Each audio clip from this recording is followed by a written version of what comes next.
Nathan's knuckles went white on the binoculars. The shape in the acacia tree wasn't moving right, too high off the ground. Wrong color for a leopard kill cached in branches. He steadied his elbows on the Jeep's hood, diesel engine ticking as it cooled in the pre-dawn air.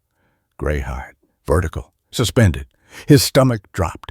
The baby elephant hung trapped between the split trunk, its body wedged 18 inches above the ground. The ancient acacia had cracked down the middle drought damage. Maybe termites creating a perfect trap. The calf's front legs dangled free, rear legs invisible above the split. Its trunk hung limp as rope. The mother stood beneath, her massive frame trembling. Not from cold morning temperature already pushed 80 degrees, from exhaustion. Her left eye wept thick fluid down her cheek, temporal glands secreting from extreme stress.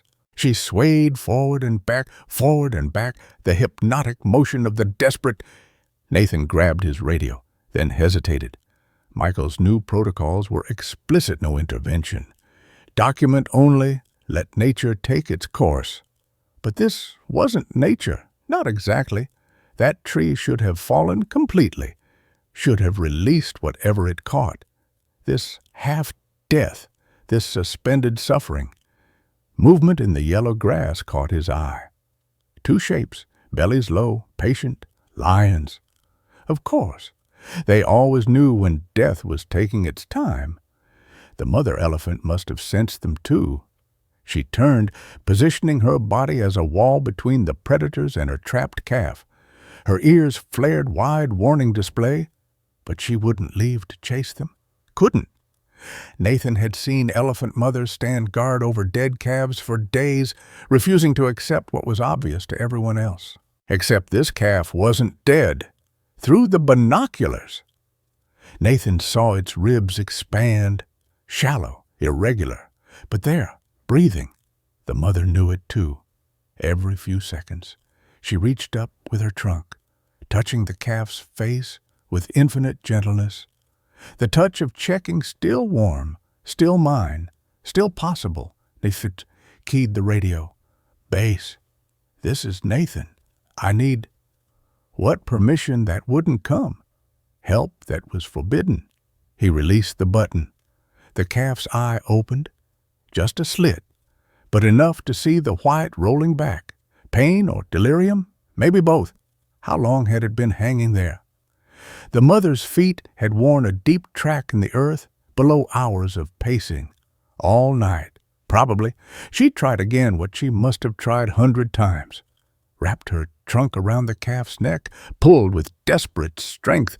The calf made a sound Nathan had never heard from an elephant. Not a trumpet or rumble, but something raw, primitive, pure pain. The mother released immediately, trunk recoiling as if burned. Nathan started the engine, drove closer. Not close enough to interfere, he told himself, just close enough to document better, to understand. The mother charged, stopped 10 feet from his bumper. Dust billowing around her massive feet, her trunk curled up, tusks prominent despite being worn down with age. She stood between him and the calf, every line of her body saying, "Not one step closer. I'm not here to hurt," Nathan said quietly, knowing she couldn't understand words but hoping tone might translate. "I want to help." The mother held position for 30 seconds, a minute. Then, somehow deciding he wasn't immediate threat, she returned to her vigil, back to the swaying, back to the reaching, back to the terrible arithmetic of hope. Nathan noticed details now. Blood on her shoulder where she'd pushed against the tree, trying to break it with brute force. Scratches on her trunk from pulling at bark. The ground beneath the calf littered with branches she'd torn off, trying to create cushion for when, if the baby fell, the lions had moved closer, maybe 200 yards now. The male young, maybe 4 years, stood briefly, testing. The mother elephant rumbled low, sound more felt than heard. The lion sat back down. Time was on his side. Nathan checked his watch. 6:04 a.m. In 3 hours. The temperature would hit 100. The calf had no shade, no water, no relief. Its tongue, visible through slack jaw, was already swollen. The radio crackled. "Nathan, this is base. Your GPS shows you've stopped. Problem." Michael's voice. Nathan could lie. Say, "Engine trouble." Buy time to figure out what to do. Instead, "There's a situation here."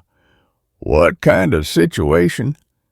Nathan watched the mother stroke her baby's face again, watched the calf try and fail to respond, watched the lion stretch, patient as death itself. "The kind where we decide what we are," Nathan said finally. "I need Walter and Grace, and probably a chainsaw." "Negative. You know the protocol." "Protocol didn't anticipate this." "Protocol anticipates everything. That's why it's protocol. Document and observe." The mother elephant turned to look at Nathan. Not a threat assessment this time. Something else. Her trunk lifted slightly, scenting him.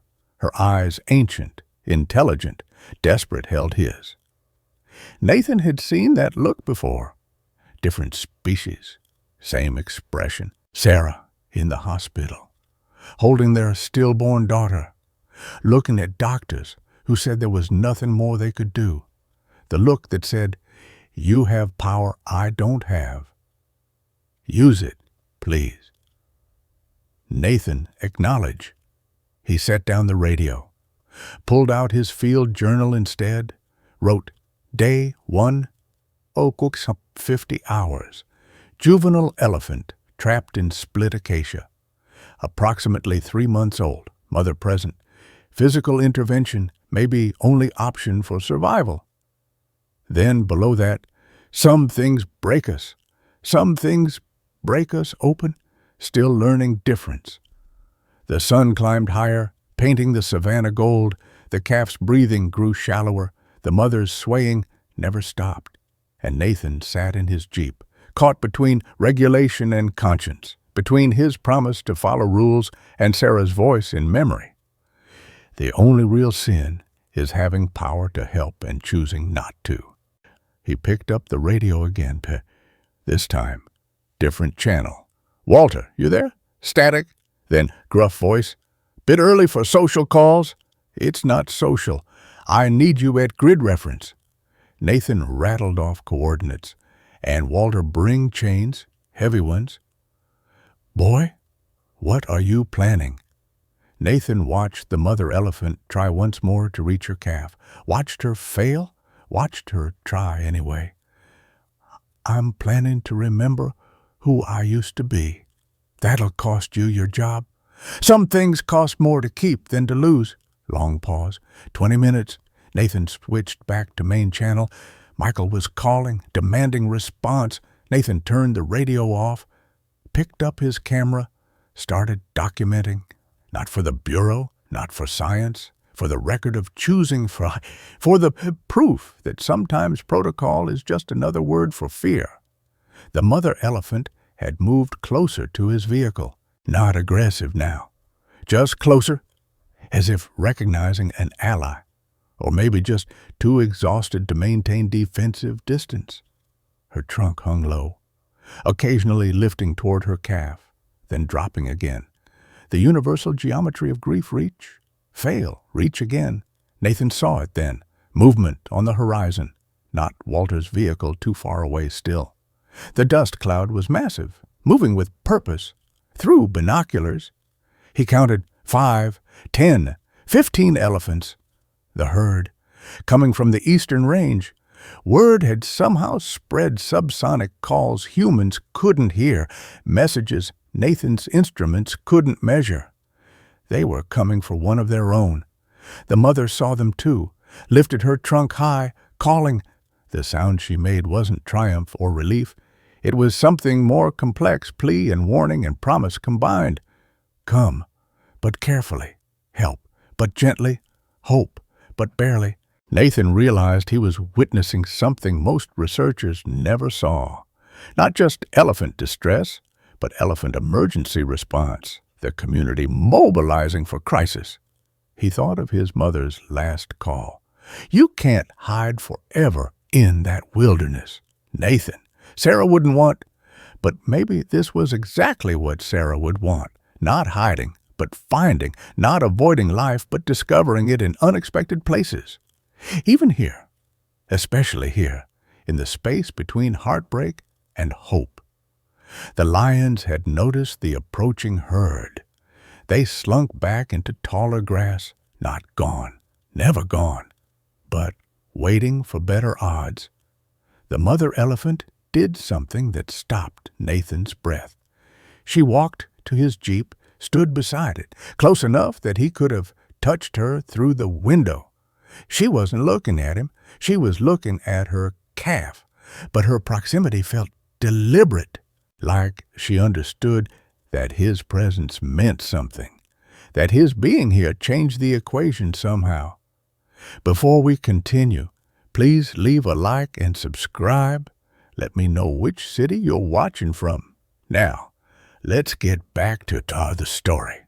The herd emerged from heat shimmer, like ghosts becoming solid. 15 elephants, moving in formation, the matriarch leading them massive. Left tusk broken at the tip stopped 50 yards out. Her trunk lifted, testing air, testing Nathan, testing everything. The mother elephant rumbled. The matriarch rumbled back. Not the same sound. Question and answer. The whole herd shifted, forming a loose circle around the acacia tree. They didn't approach the trapped calf. They stood witness.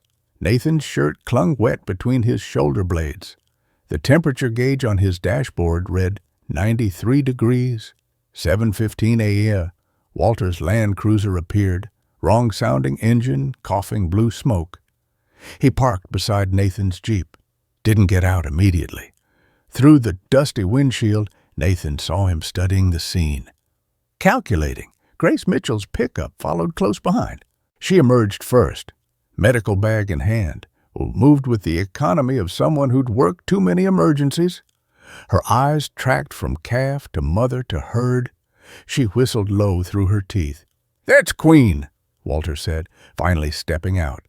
He pointed his chin toward the matriarch. "Saved her from poachers in '84, bottle-fed her for 6 months." The old man's hands shook slightly, not age. Nathan recognized it, the tremor of seeing something that mattered too much. Walter approached the acacia, each step deliberate. The mother elephant swung toward him, ears spreading.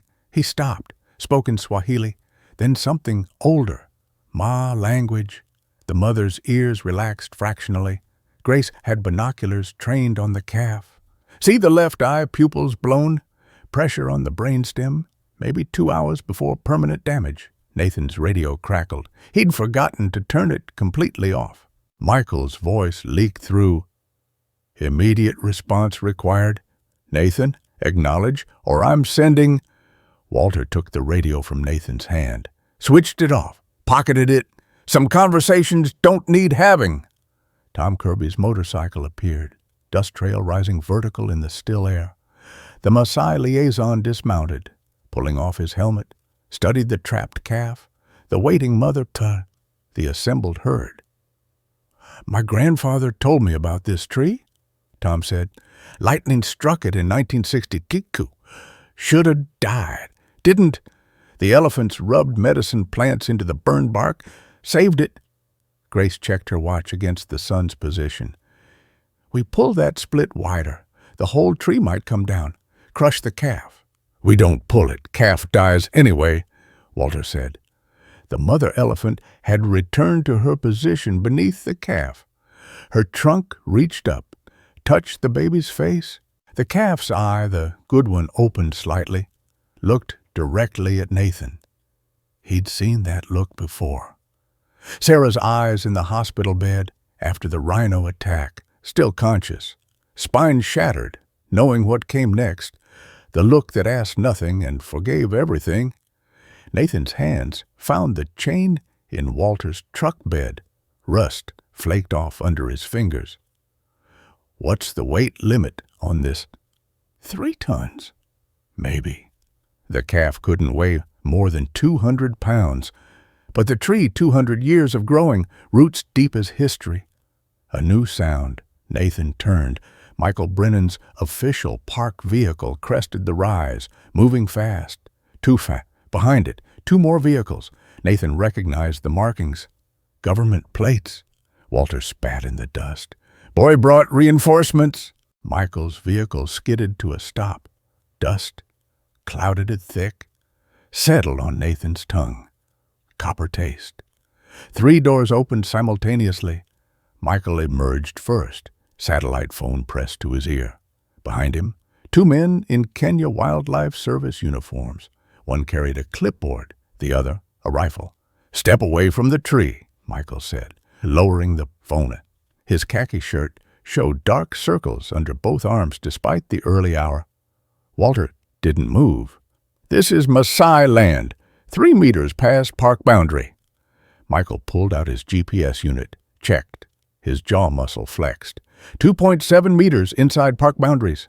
Your machine's wrong, Walter said. The mother elephant shifted her weight. The ground vibrated under Nathan's boots. Her trunk curled around the calf's leg, the one that still moved when she touched it. The other leg hung motionless. Grace had her stethoscope out, pressed to her own wrist, counting. Calf's breathing at 6 respirations per minute. Should be 20. Document it, Michael said. That's all we're authorized to do. The man with the clipboard wrote something. His pen scratched loud in the morning stillness. The other kept his rifle pointed down but ready. Nathan recognized the stance ready for elephant charge. Tom walked to the acacia, ran his hand along the bark below the split, still bleeding sap. This happened yesterday, maybe 30 hours ago. Irrelevant, Michael said. The mother elephant made a sound not quite rumble, not quite moan. Her trunk released the calf's leg, reached higher, touched its swollen tongue.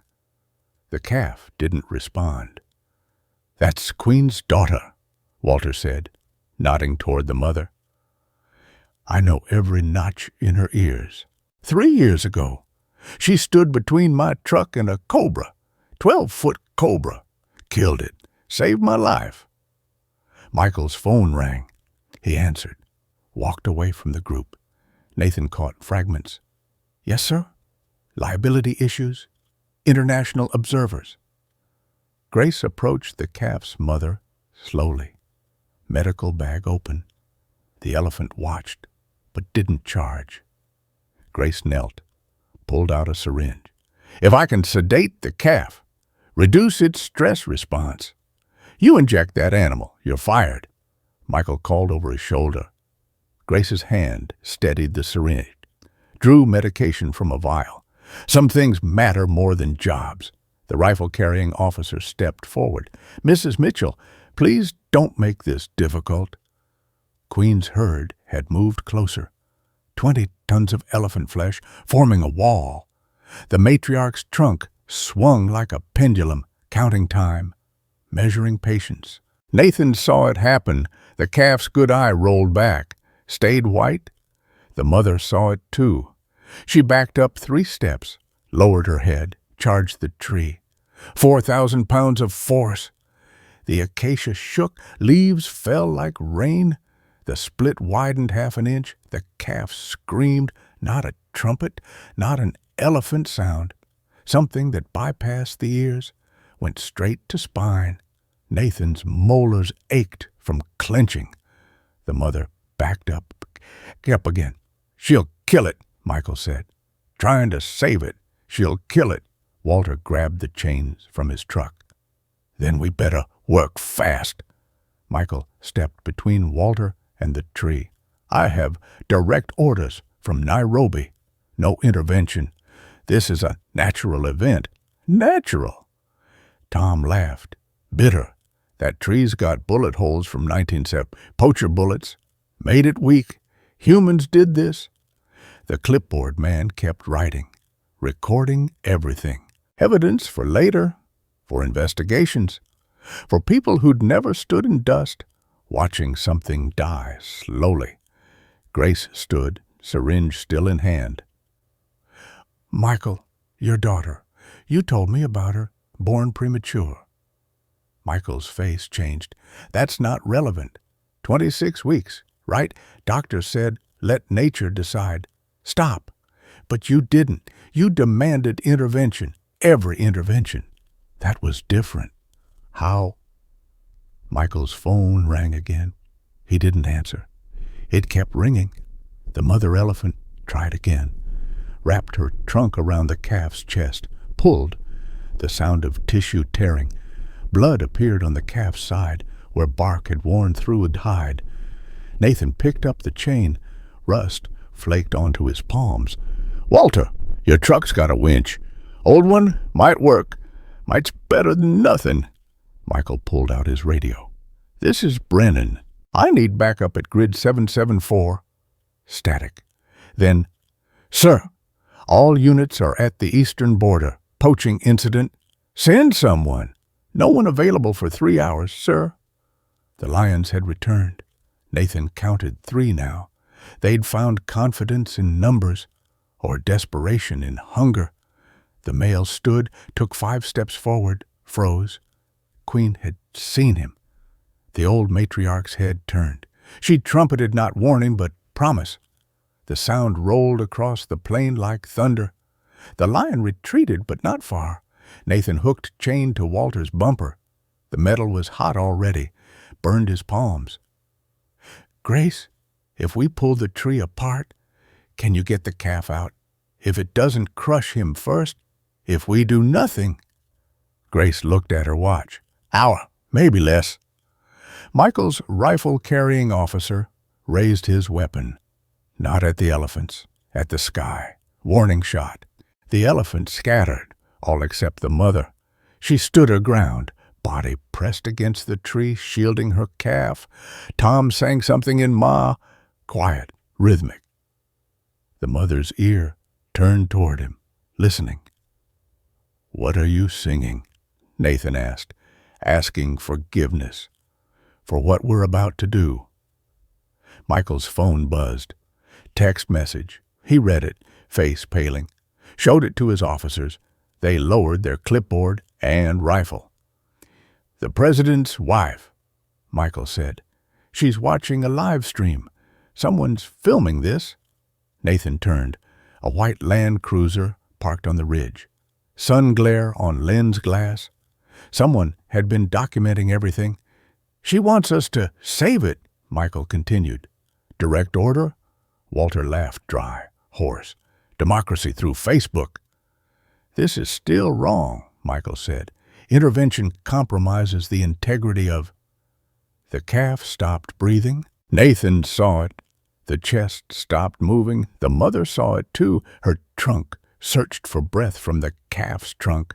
Found nothing. She made a sound Nathan would hear in nightmares. Not animal, not anything with a name. Just sound. Just ending. Grace was already moving. Grace dropped to her knees beside the tree. Her fingers found the calf's neck, searching for pulse through thick hide. Nothing. She pressed harder. The mother elephant's trunk hovered inches from Grace's head, trembling. Move the vehicles, Grace said. Her voice carried no emotion, just instruction. Both sides of the tree. Now. Nathan ran to his Jeep. Key wouldn't turn. Hands slick with sweat and rust. The starter ground. Caught. He reversed, positioning the bumper against the acacia's trunk. Walter's Land Cruiser faced his across the split. Engines running. Neutral, Walter called. Let the winch do the work. The chain went taut. Metal groaned. The tree made a sound like bones breaking. The split widened an inch, 2 inches. The calf's body shifted, started sliding. Stop! Grace's hand shot up. The engines died. The calf hung lower now, its weight pulling it down through the widened gap. But the shoulders caught, wedged worse than before. Michael stood with his phone, recording. For the record, I'm not participating in this intervention. For the record, Tom said, you're standing there letting a baby die. The mother elephant did something Nathan had never seen. She knelt, front legs folding, then back, positioned herself under the calf. Her spine became a platform, taking some weight off the trapped shoulders. Grace climbed onto the mother's back. The elephant didn't move. Grace reached up, working her hands around the calf's chest. No heartbeat. "Nathan, I need—" She didn't finish. Nathan was already beside her, hands where she positioned them. The calf's hide felt cold despite the morning heat. "Compressions," Grace said. "Like this." She showed him. Push, release, push, release. His palms against the calf's ribs, feeling for something that wasn't there. Tom started singing again. Different song, faster rhythm. Nathan found himself matching compressions to it. Queen's herd moved closer. The matriarch touched her trunk to Walter's shoulder. The old man didn't flinch. "She remembers you," Tom said. Walter's eyes stayed on the trapped calf. 40 years ago. This same spot, not this tree, different one. Poachers had a wire snare around her leg, 2 days old. Push, release, push, release. Nathan's shoulders burned. "Cut her free," Walter continued. "Carried her to camp in my arms. Fed her from a bottle every 3 hours. 6 months. That's illegal," Michael said. "That's love," Walter said. The mother elephant shifted under Nathan and Grace. Her trunk reached up, touched her calf's face.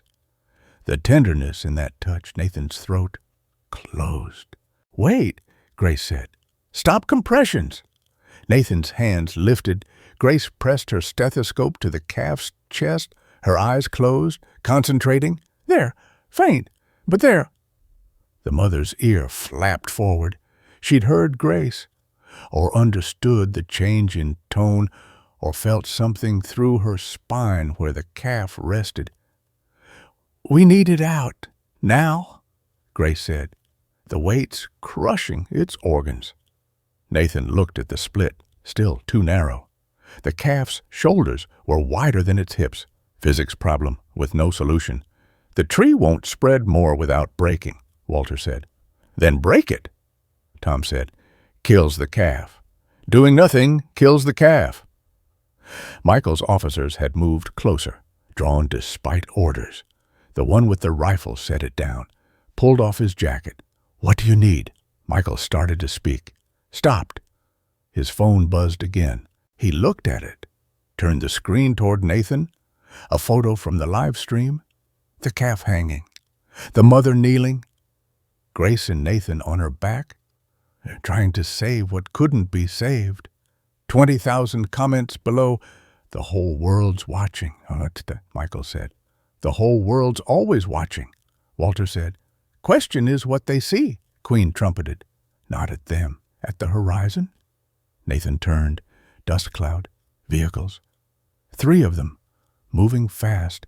"That's not Park Service," Grace said. Tom stood, shading his eyes. "Televisions, KBC News." Michael's face went pale. "No media. This is what it is," Walter cut him off. "Question now is what it becomes." The mother elephant was making a new sound, low, constant, like machinery running. Nathan realized she was purring. Elephants purred to their babies. Comfort sound, hope sound. The calf's eye opened, the good one, focused on its mother. Grace grabbed Nathan's shoulder. "It's conscious. If we move now, while it's aware, move how?" She looked at the chains, at the vehicles, at the tree. "We pull and push, same time, break the tree in half. That could it'll kill it, yes, but doing nothing definitely kills it." The television trucks were 200 yards away, close enough to film everything, close enough to document success or failure. Nathan looked at Walter. The old man nodded. "Michael," Nathan said, "either help or get out of the way." Michael stood frozen, phone in one hand, authority in the other. Neither useful now. The rifle officer picked up chains. "Tell me where." His partner dropped the clipboard, grabbed another chain. Me too. Michael looked at his men, at the cameras approaching, at the calf whose eye was already closing again. He set down his phone. How do we do this? But Nathan had stopped listening. The mother elephant was rising, slow, careful, lifting the calf with her spine. The trapped body rose inch by inch. Then Nathan saw it. As the calf lifted, the angle changed. The shoulders might, if they turned it exactly right, might slip through. Walter saw it too. Grace, can you rotate the body? Not alone. Nathan was already moving, climbing higher on the mother's back, hands on the calf's shoulder, Grace on the other side. The mother elephant stood perfectly still, sculpture of trust. On 3, Grace said. But the cameras had arrived. Doors opening, voices shouting questions, and behind them, another dust cloud. Who now? Michael asked. Tom was laughing. Or crying, hard to tell. He pointed at the approaching vehicle. The veterinary service from Nairobi. Someone called them, and Grace's hands tightened on the calf. Doesn't matter. Too late. We do this now or... The calf's breathing stopped again. Grace's hands moved to the calf's throat, searching. Her fingers pressed deep into the flesh below the jaw. The mother elephant's muscles tensed under Nathan's knees. She felt Grace's urgency. No pulse, Grace said. Nathan grabbed the calf's ear, still warm, the tissue soft between his fingers. He positioned his palms on the rib cage, began compressions. The mother elephant rumbled vibration through Nathan's bones. 1, 2, 3, 4. The television crew spilled from their vehicles.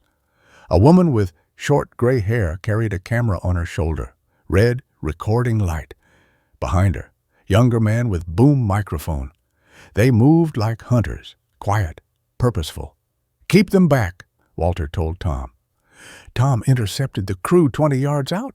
His hands moved as he spoke. The woman with the camera kept filming over his shoulder. Nathan's arms burned. Sweat ran into his eyes. Salt sting. The calf's ribs gave slightly under each compression. Too easily, like pressing on wet cardboard. Let me, Michael said. Nathan looked up. Michael had climbed onto the mother elephant's back, his hands ready. Nathan shifted aside. Michael took over compressions. Smooth, practiced. My daughter, Michael said between compressions. Nike, watched nurses do this. 27 times she stopped breathing. The veterinary service truck skidded to a stop. Doors opened. Dr. Samuel Okonkwo stepped out. Nathan recognized him from conferences. Young woman followed with medical cases. How long down? Okonkwo called. 2 minutes?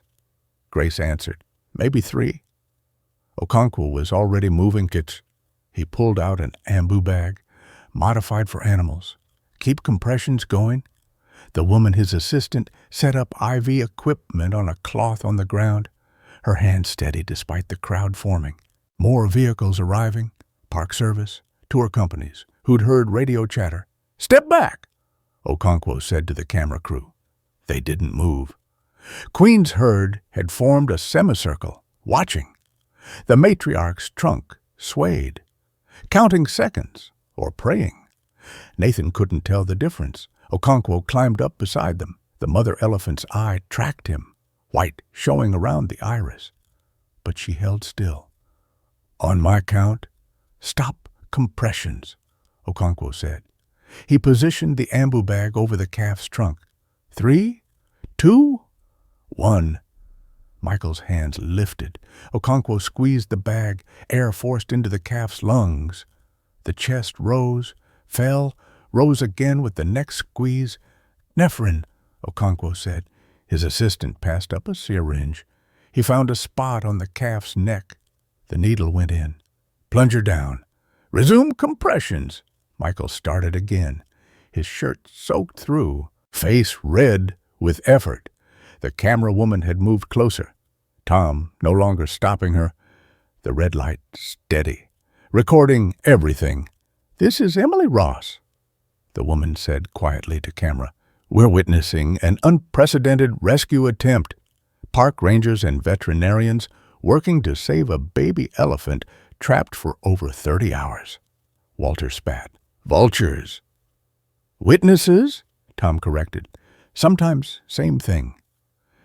The mother elephant's trunk reached up, touched her calf's face. The trunk tip traced the closed eye, the swollen tongue, the ears that wouldn't move. Nathan saw Grace checking her watch, counting. 4 minutes without spontaneous breathing. 5. Brain damage threshold approaching. More vehicles. Government plates. A man in a suit climbed out despite the dust. Nathan recognized him, Director of Wildlife Services. Michael's boss's boss. "Brennan," the man called. "What's the situation?" Michael kept compressions going. "Attempting rescue, sir." "I can see that. I specifically ordered." "The president's wife ordered differently," Emily Ross said. Camera turning to the director.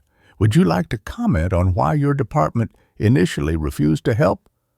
The director's mouth opened, closed.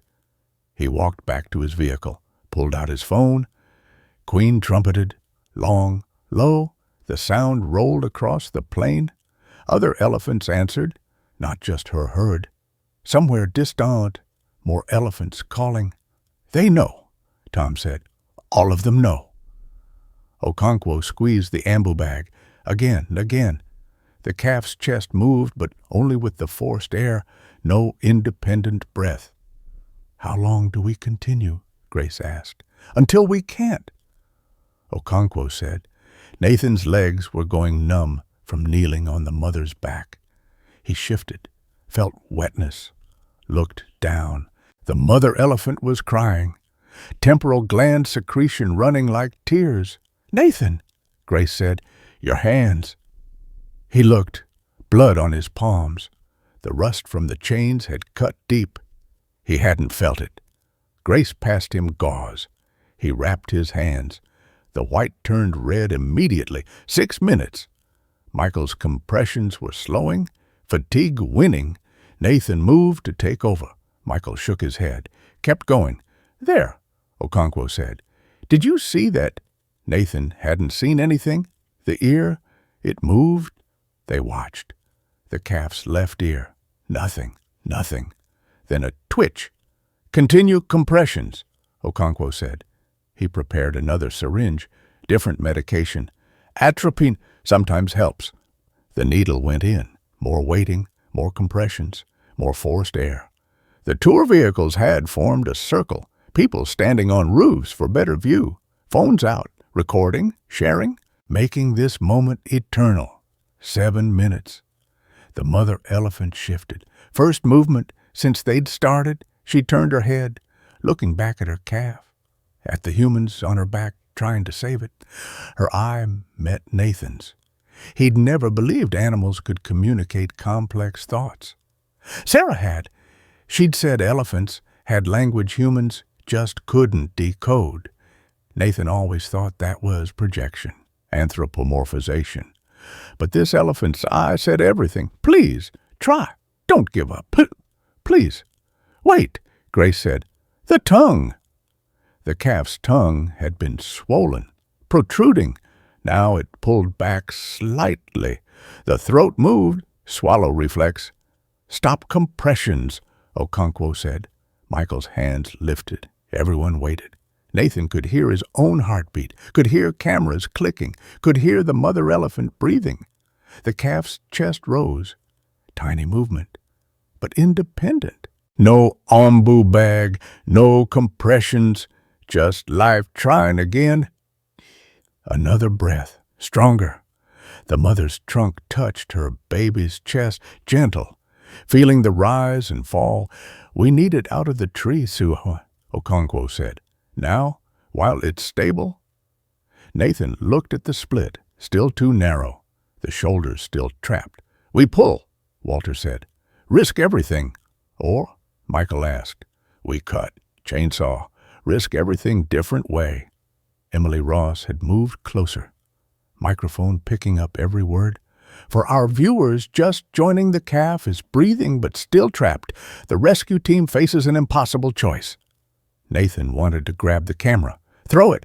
This wasn't entertainment. But maybe that's exactly what it was. Everything was entertainment now. Even death. Especially death. A new sound. The calf. Weak, barely audible. But a sound.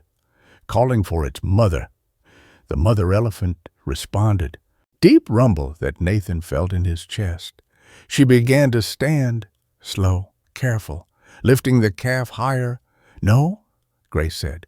If she stands fully, the angle was wrong. The calf's weight would pull it down at the worst position, tear it apart. Down, Nathan said to the mother. Useless. She didn't understand English, but she understood something. She stopped rising, held position, half standing, muscles trembling with effort. The chains, Walter said. Now or never. Nathan slid off the mother's back. His legs barely held him. Michael followed. They grabbed the chains, hooked them higher on the tree. If they could split it just 6 more inches. Everyone clear, Walter called. He started his engine. Nathan started his. The chains went tight. Metal screaming against metal. The tree fought them. 200 years of growth, of survival, of refusing to fall. Then Queen did something extraordinary. The old matriarch walked to the tree, studied it, positioned herself opposite the vehicles. She placed her massive head against the trunk and pushed. The wood groaned. Other elephants joined her. 3, 4, 5 elephants pushing, tons of force, working with the humans. Together, the crack started small, hair thin line in the bark, then wider, the sound like gunshot. The mother elephant stood perfectly still as her calf began to slip through the widening gap, inch by inch. Nathan saw the problem before anyone else. The angle, the calf would fall head first, 3-foot drop onto its skull. He was running before he made the decision, diving under the tree, under the falling calf. The calf's weight hit Nathan's chest. 200 pounds concentrated on his sternum. Air exploded from his lungs. His knees buckled, ground rushed up, rocks bit into his spine, through the shirt. The calf's head was in his arms. Heavy, wet, alive. He rolled, getting the weight off his chest. The calf lay beside him in the dust, eyes closed, ribs moving, shallow but steady. Hands grabbed him, Michael and Tom, pulling him clear. The mother elephant was already there, trunk searching her baby's body, checking, mapping damage, blood on the calf's side where bark had torn hide, swelling around the middle, left rear leg bent wrong, but breathing, still breathing. Don't move it, Dr. Okonkwo said, already kneeling beside them. His hands ran along the calf's spine. Possible fractures? The mother elephant stood over them. Her shadow covered Nathan to the calf, Okonkwo. Her trunk hovered inches from her baby, not touching now, waiting. Grace had the IV kit. She found a vein in the calf's ear, slid the needle in. Clear fluid began dripping. Severe dehydration, body temperature dropping. Nathan tried to sit up. Pain shot through his ribs. Something wrong there. He stayed down. The cameras were everywhere now.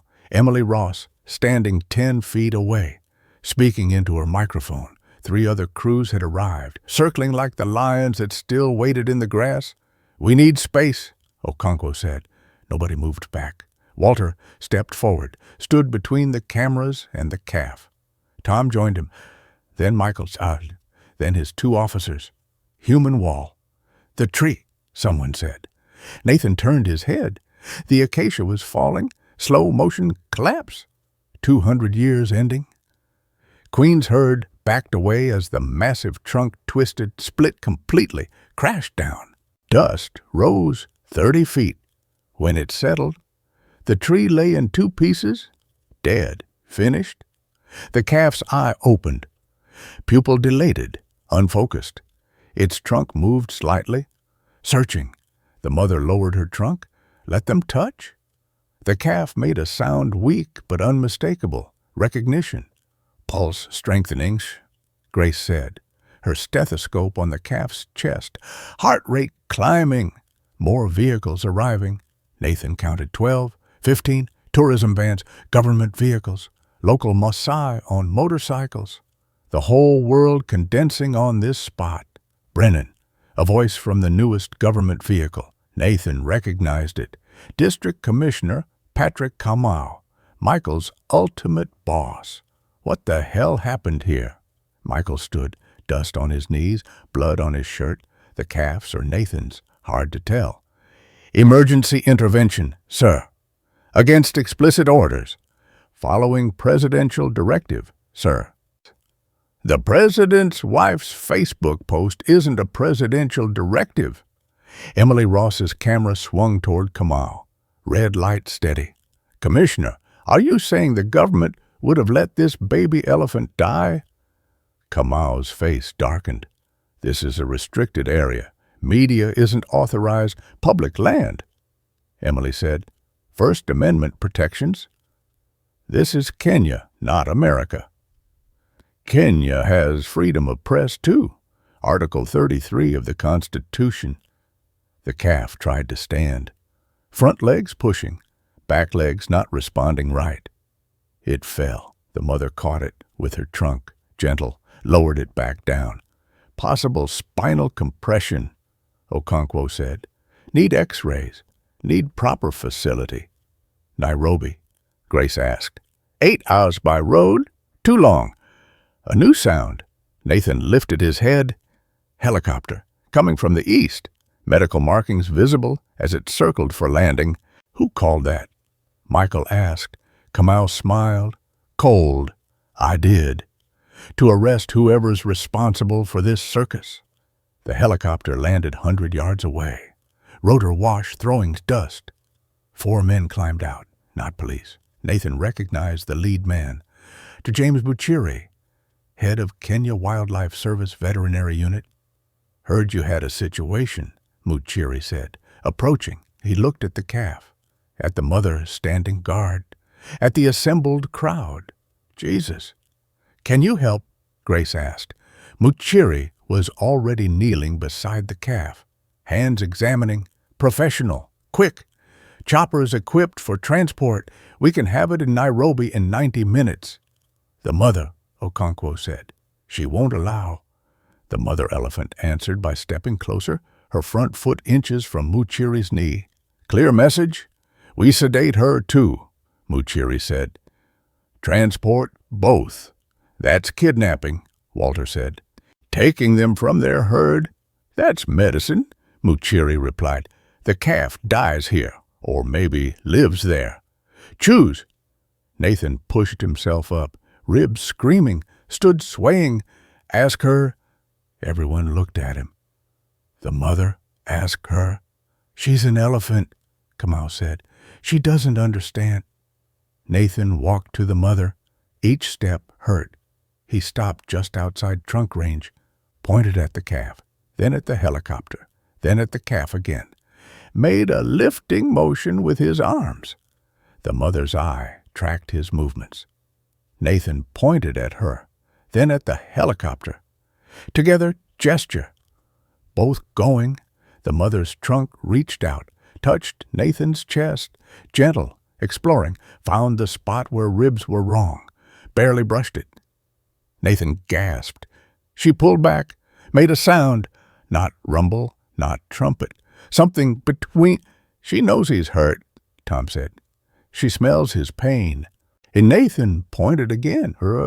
Calf, helicopter, question in his eyes. The mother elephant did something that stopped everyone.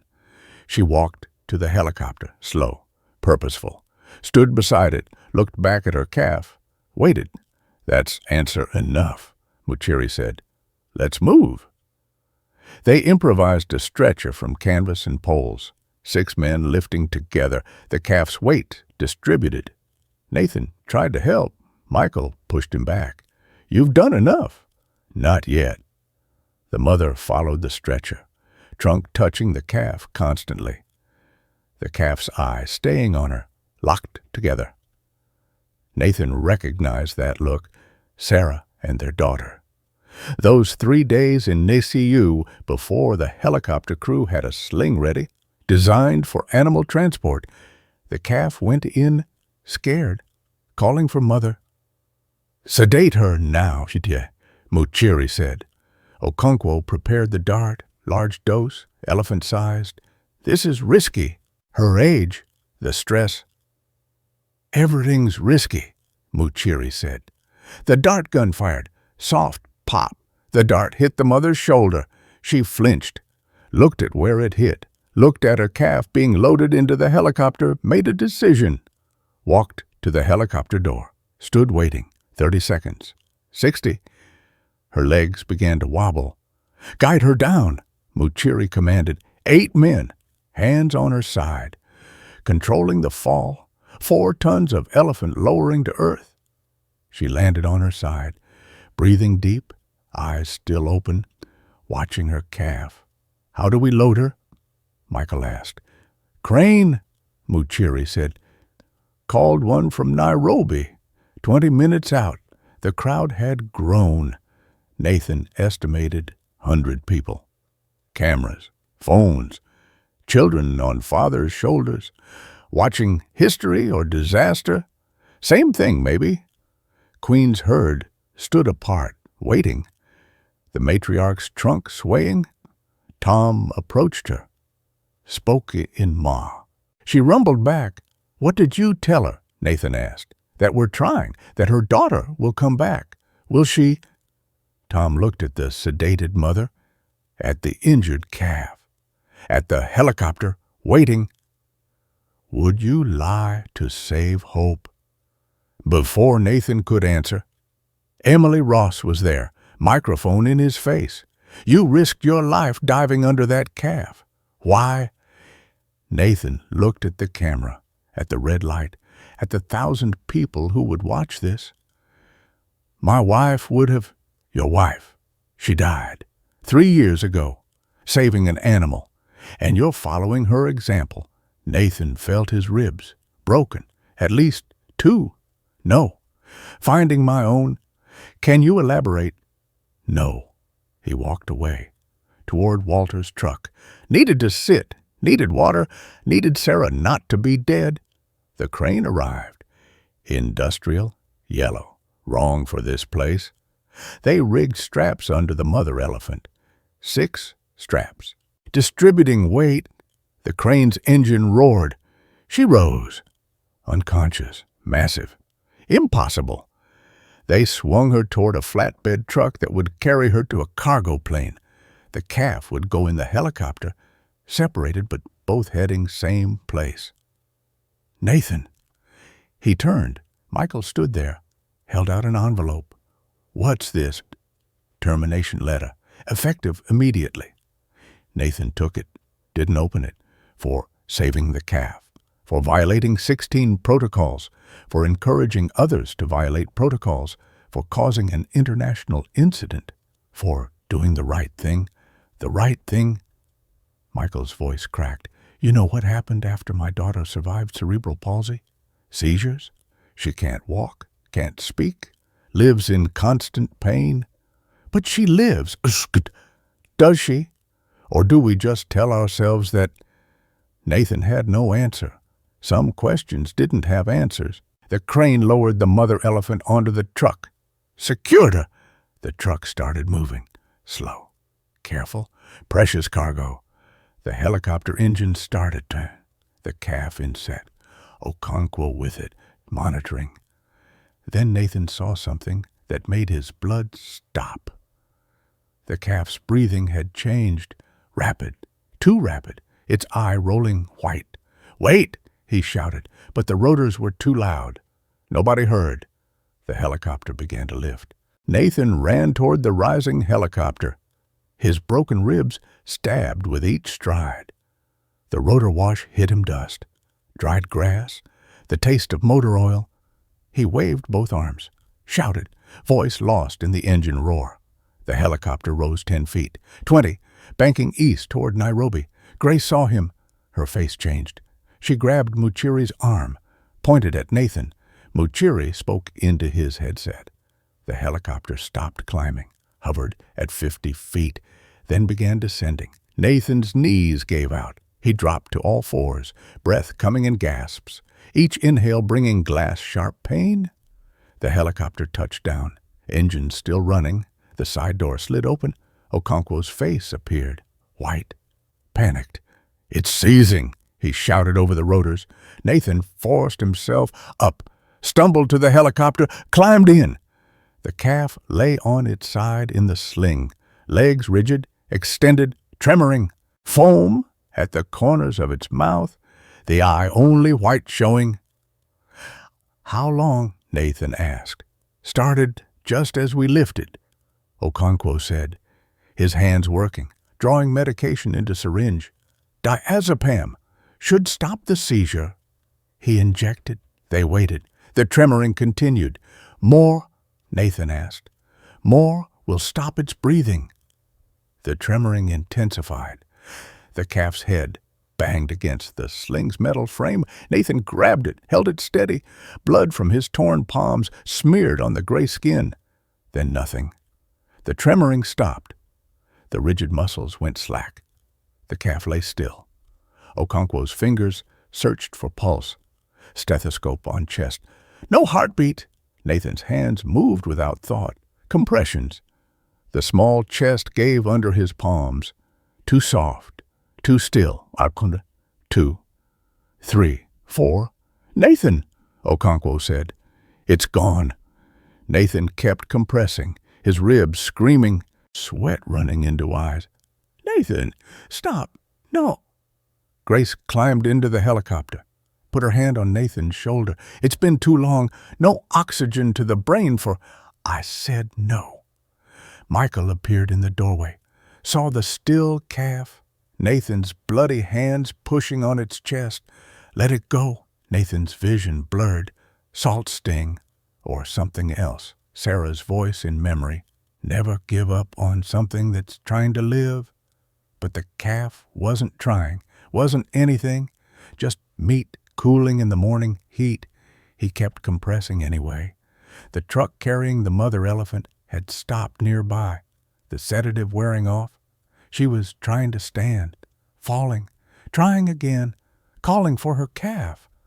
The sound traveled through the helicopter's open door, raw, ancient.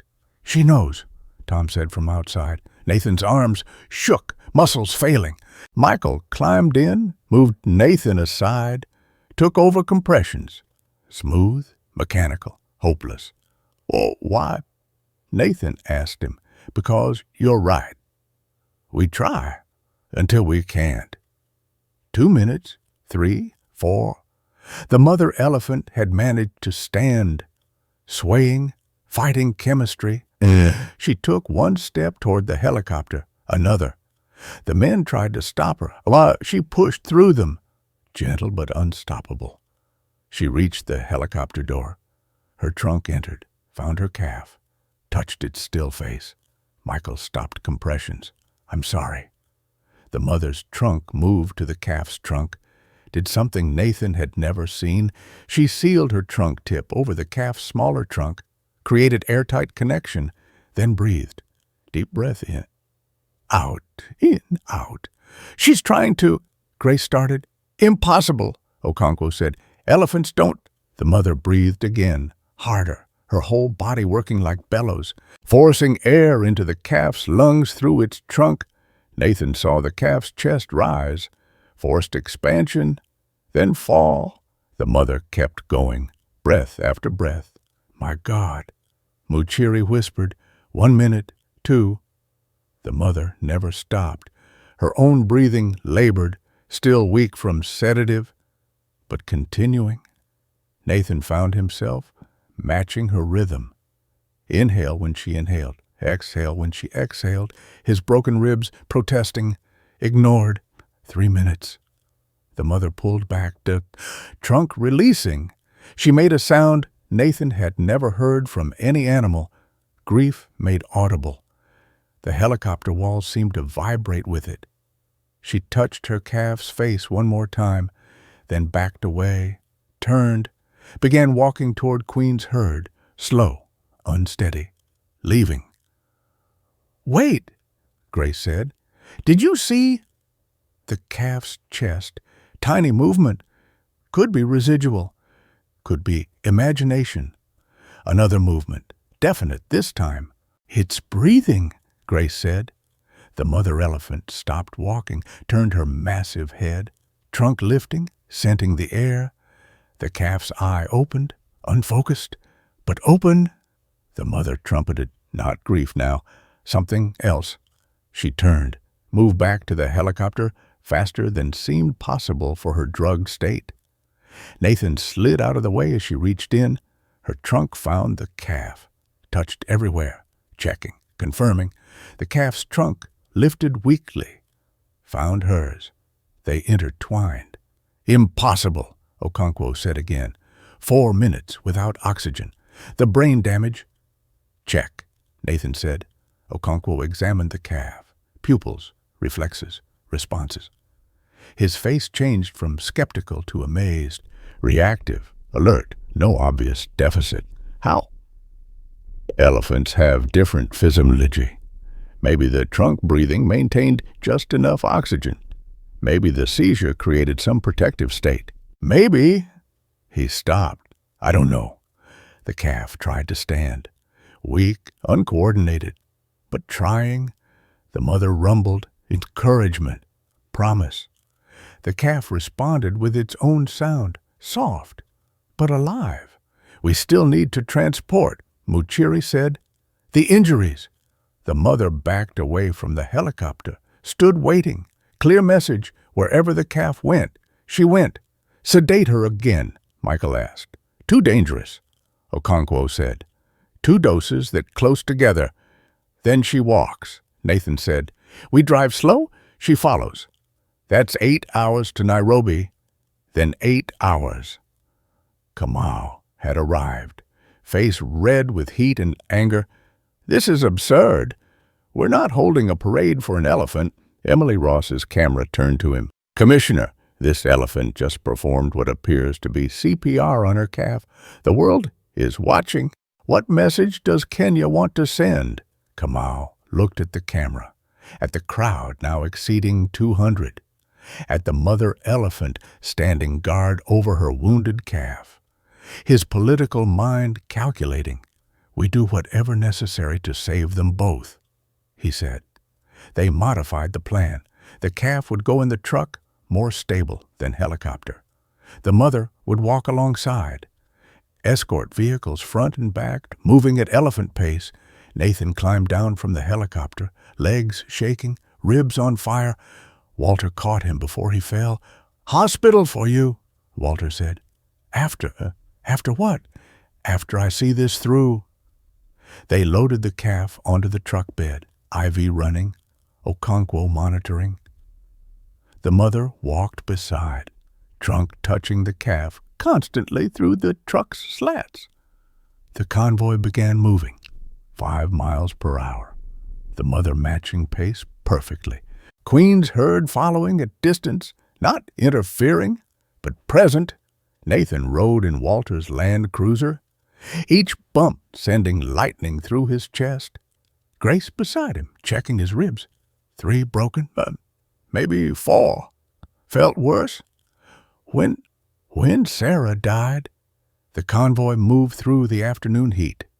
People lined the road, wood spreading, phones out, children waving. The mother elephant never looked at them, only at her calf, our 3. The calf stopped breathing again. They stopped. Okonkwo worked, injections, compressions. The mother watched, waited. This time, she didn't try to help. Seemed to understand the humans knew something she didn't. 5 minutes. 6, 7. Too long. Michael said. 8 minutes.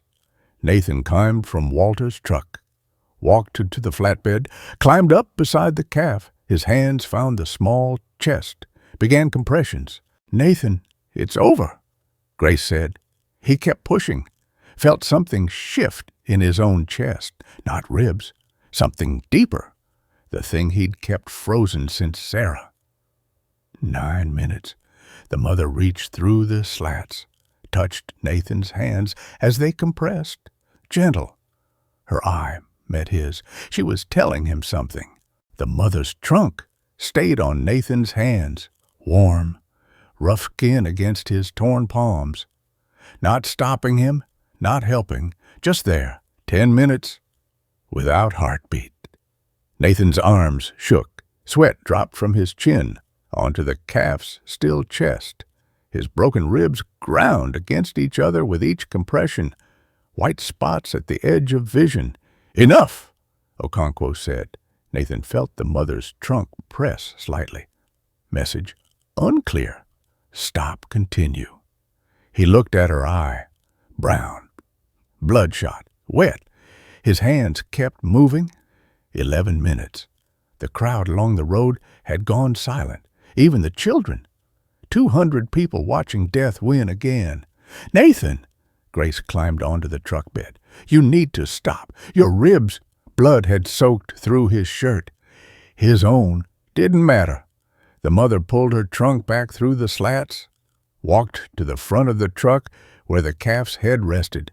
She did something strange, pressed her ear against the calf's chest, held perfectly still. Everyone waited. Gish! She pulled back, made a sound, not grief, not joy, something between question maybe. Nathan kept compressing, muscle memory now, his conscious mind disconnecting.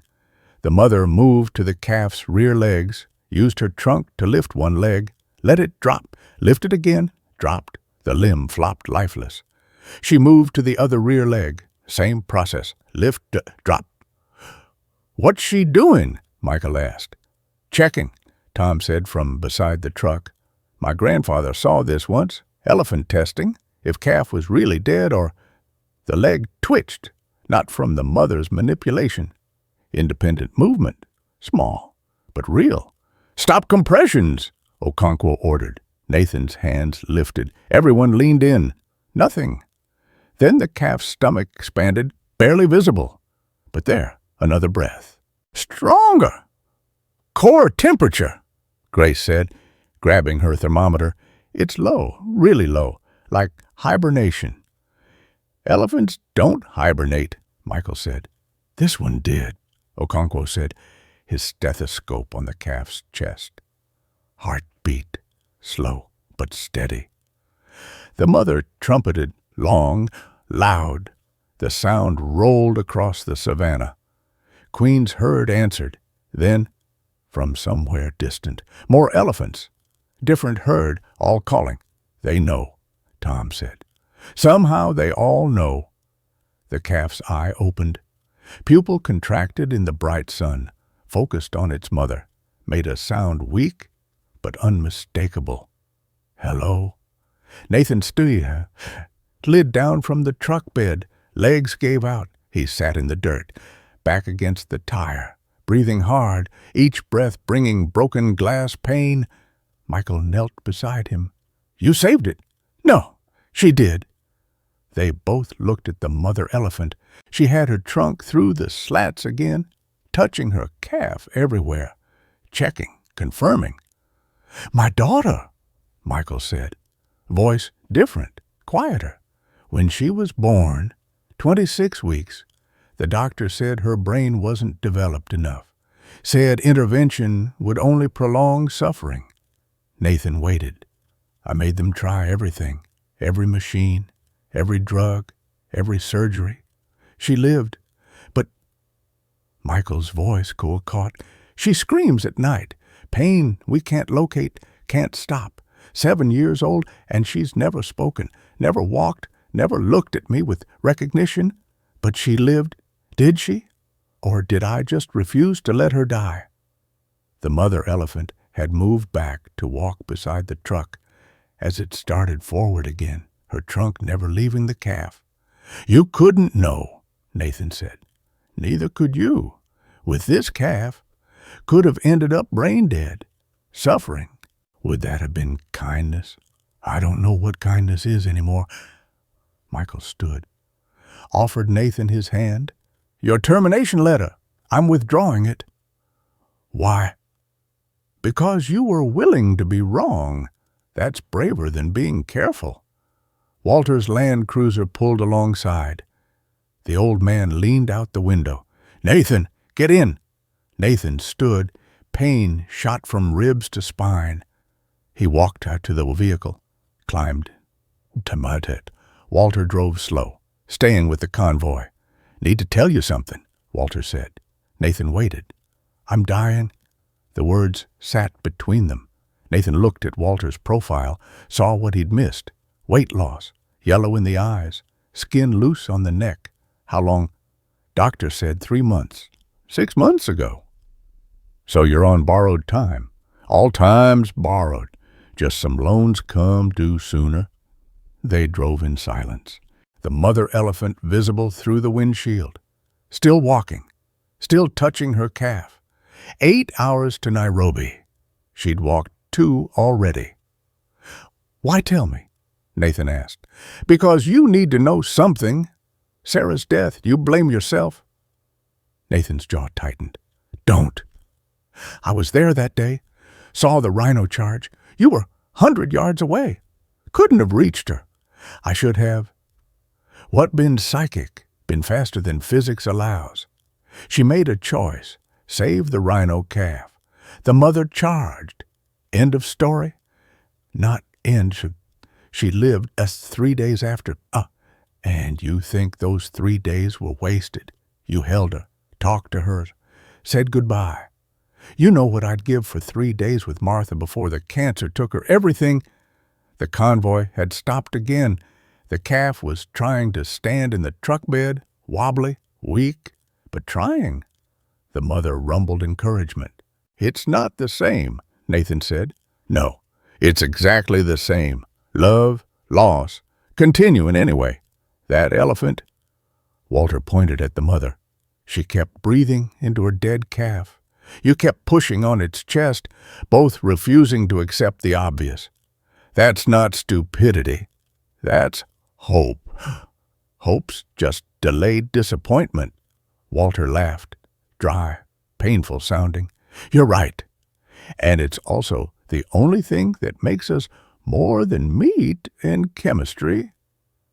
Grace's voice on the radio. "The calf stabilizing, all vitals improving." Nathan saw something ahead. Roadblock, military vehicles.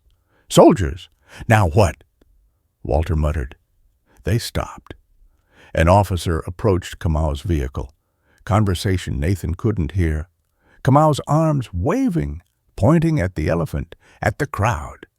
The officer walked to the truck bed, looked at the calf, at the mother, his face unreadable. He pulled out his phone. Made a call. Waited, nodded, ended call, walked back to his vehicles. They pulled aside. Opening the road, the convoy continued. Nathan noticed the soldiers saluting as the elephant passed. The mother never looked at them, only at her calf. "Why the military?" Nathan asked. Walter pointed ahead. "Border of the park. We're entering civilian land now. Different jurisdiction." Houses appeared, then shops, then crowds. Word had spread. People lining the road, children on shoulders, everyone with phones. The mother elephant's ears went flat, stressed. Too many humans, too much noise. But she kept walking. Then Nathan saw them. 3 elephants. Coming from the east. Not Queen's herd, they were still following behind. Different herd, unknown elephants. They approached the convoy. The mother trumpeted. Warning. The 3 strangers stopped. The largest, an old female, trumpeted back. "Conversation," Tom said over the radio. "They're talking." The strange elephants fell in line, walking beside Queen's herd, escort expanding, more elephants appeared. From the north, from the west, different families, different territories, all converging on the convoy. "How do they know?" Grace asked. Nathan counted. 20 elephants, 30, 40, all walking with the mother and her injured calf. Walter coughed, hard, wet sounding, pulled out handkerchief. Nathan saw red on it before Walter pocketed it. 3 months. Nathan asked, "Maybe less." The convoy entered a town, people everywhere. The elephants walked through the middle of the main street. Traffic stopped. Everything stopped. The mother never wavered. 1 foot, then another, then another. 5 hours now. 3 to go. The calf lifted its head, looked at the crowd, at the other elephants, at its mother, made a sound, stronger than before. The mother answered. All the elephants answered. The sound rolled through the town. Windows vibrated. Car alarms triggered. Nathan felt it in his broken ribs, in his bones, in the space where grief lived. Then he noticed something wrong. The mother's gait. She was limping. The mother's right rear foot dragged, each step scraping dirt. Nathan leaned forward, studying her gait through the windshield, blood on the pad, dark against the dust. "Stop the convoy," Nathan said into the radio. The vehicles halted. The mother elephant stopped too, swaying. Her trunk still reached through the slats, touching the calf, but her body trembled. 6 hours of walking, after sedation, after 2 days standing guard, after the trauma. Nathan got out, walked to her. She turned her head toward him. Slow, exhausted. The footpad had torn, rock embedded deep, infected maybe, the smell of rot beneath the blood. "She can't make it to Nairobi," Grace said, examining the wound. "Not like this." Okonkwo climbed down from the truck bed. The calf stable enough for helicopter now. The mother's trunk wrapped around her calf's leg. Clear answer. "Then we treat her here," Nathan said. "On the road. On the road." They worked fast. Grace cleaned the wound while Tom and several Maasai men held the mother's legs steady. She allowed it, stood on 3 legs while they extracted the stone. Pus drained out. The mother never made a sound, but her eye leaked fluid. Nathan held gauze against the wound, pressure to stop the bleeding. The mother's trunk touched his shoulder, light, like Sarah used to touch him when he was concentrating, just letting him know she was there. Michael's phone rang. He answered, face changing. "Yes, sir, I understand." He disconnected, looked at the group. The president himself. He's mobilizing military medical unit. They'll meet us with helicopter transport for both elephants. Both, mother and calf together. His orders. 20 minutes later, Nathan heard the helicopters. 2 of them, military, massive, cargo carriers. They landed in a field beside the road. Soldiers emerged with specialized slings, veterinary team, professional, equipped. The mother watched them approach, ears forward, alert. "Ma'am?" The lead soldier addressed the elephant. Several people laughed. The soldier didn't. "We're here to help." They sedated the mother again, light dose, just enough to keep her calm. She walked into the helicopter on her own, lay down beside where they'd positioned her calf. Nathan climbed in with them. Nobody questioned it. The flight to Nairobi took 40 minutes. The mother stayed conscious. Trunk on her calf, the calf's eye open, watching its mother. Nathan sat between them, his hand on the calf's shoulder, the mother's trunk occasionally touching his arm. The wildlife hospital was ready. Team waiting. They wheeled both elephants into treatment together. Same room, side by side. Nathan waited outside. Walter beside him. Grace, Michael, dodged, Emily Ross still filming. 3 hours. Muchiri emerged, tired, smiling. Both stable. Calf has 2 broken ribs, bruised organs, but will recover. Mother has infected wound, exhaustion, dehydration. Few days of treatment. Can we see them? Nathan asked. Tomorrow. But Nathan was already walking past him, into the treatment room. They lay side by side, IVs running, monitors beeping, the mother's trunk draped over her calf's back, both sleeping. Nathan sat on the floor between them, his own ribs screaming, ignored. You need treatment too, Grace said. Tomorrow. She sat beside him, didn't argue. Her hand found his, first time she touched him intentionally, her fingers warm, steady. Sarah would have loved this, Grace said. Sarah would have done better. Nobody could have done better. You brought 11 minutes back from death. The mother did that. You both did. Michael entered, envelope in hand, different from the termination letter. My resignation. Effective immediately. Why?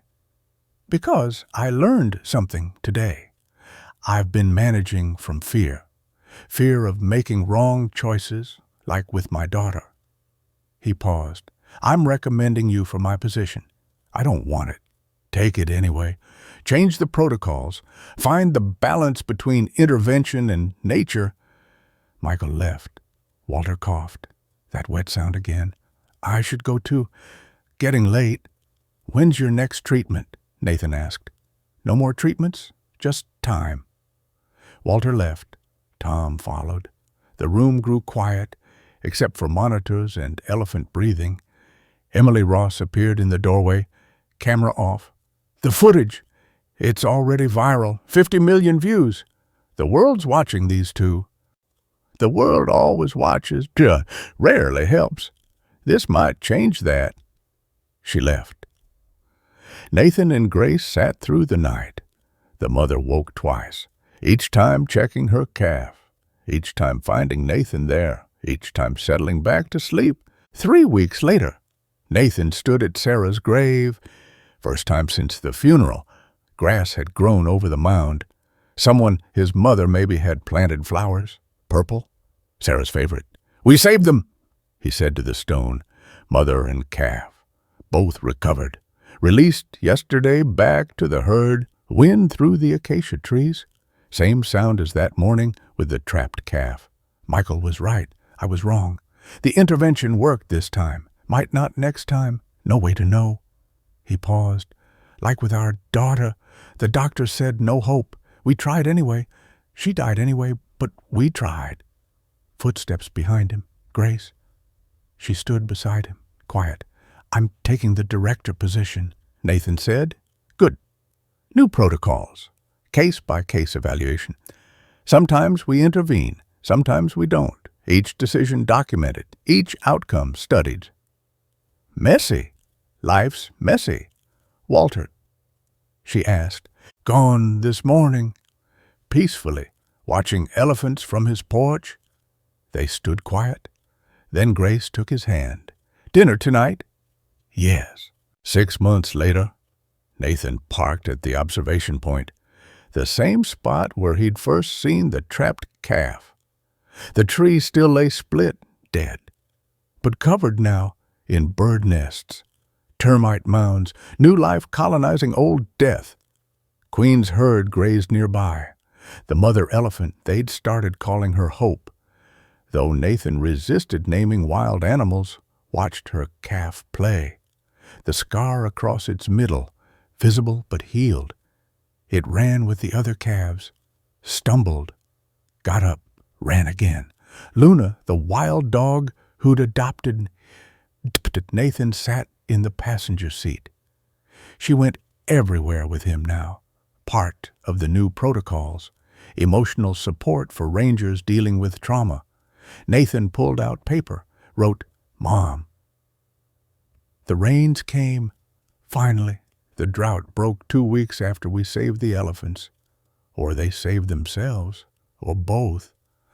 I'm coming home for Christmas, bringing someone, Grace. You'll like her. She's nothing like Sarah. That's why it works. The calf we saved its mother brings it to this spot every few days. Not to the water, not to the good grazing, to the broken tree. They stand there. Remember maybe, or just rest. I don't pretend to understand anymore. Walter died peacefully, left me his library, 40 years of field notes. I'm reading them, learning that he made mistakes too. Saved animals that shouldn't have been saved, let others die that could have lived. No perfect choices. I still miss Sarah, always will, but the sharp edge is gone. Now it's just part of me, like breathing, like the scar that calf carries. The mother elephant, she recognizes me now. When I observe the herd, she comes closer, not friendly. Wild animals aren't friends, but acknowledging we went through something together, changed us both. Yeah, that's all we can do, isn't it? Go through things together. Try, fail, try again. See you soon. Nathan. He folded the letter, would mail it in town. The calf had noticed his vehicle. It approached, curious. The mother followed, protective but allowing exploration. The calf stopped 20 feet away, raised its trunk, scenting. Nathan stayed still. The calf took another step, another. The mother rumbled, warning. The calf returned to her. They walked away together, not far, grazing where Nathan could see them, where they could see him. He stayed until sunset, watching, recording, being present. Tomorrow there would be new crisis, poaching, drought, disease, difficult decisions. But today, a scarred calf played in green grass while its mother watched. Enough. Nathan started the engine, drove toward Nairobi, toward Grace, toward dinner, toward the next part of living. Behind him, the elephants called to each other as darkness fell. Ancient sounds, continuing sounds, the sound of surviving another day. I need to tell you something about that day with the elephants. It wasn't just about saving a calf. When strangers stopped their cars to watch, when soldiers saluted, when 40 elephants from different herds walked together, something shifted, not just in me, in all of us. Mrs. Chen from Nairobi sends updates about the calf she saw on the news. Mr. Kamau's changed park policy intervention is now voted on by community boards, including Maasai elders. The Okonkwo started a program teaching elephant emergency response to local villages. Grace and I married last spring. Simple ceremony. Queen's herd passed by during our vows. Coincidence, maybe, but Tom insisted they knew. My mother visited from Iowa. Spent a morning watching the scarred calf play. Said nothing, didn't need to. We both understood some wounds become doorways. Walter's buried beside Sarah now. His last request, the elephants visit sometimes, leave branches on both graves. That mother elephant still brings her calf to the broken tree. Not to remember trauma, to remember survival, to remember that sometimes strangers become family, that helping each other is what makes us human. We're all connected. Every choice ripples outward. That's what I learned. This story was inspired by wildlife rescue events and created solely for entertainment purposes. It does not condone, encourage, or promote any form of violence or harmful behavior toward animals or humans. All characters and events are products of the author's imagination. Any resemblance to real persons, living or dead, or actual events is purely coincidental. The story aims to celebrate compassion, community, and the complex relationships between humans and wildlife while respecting proper wildlife management protocols.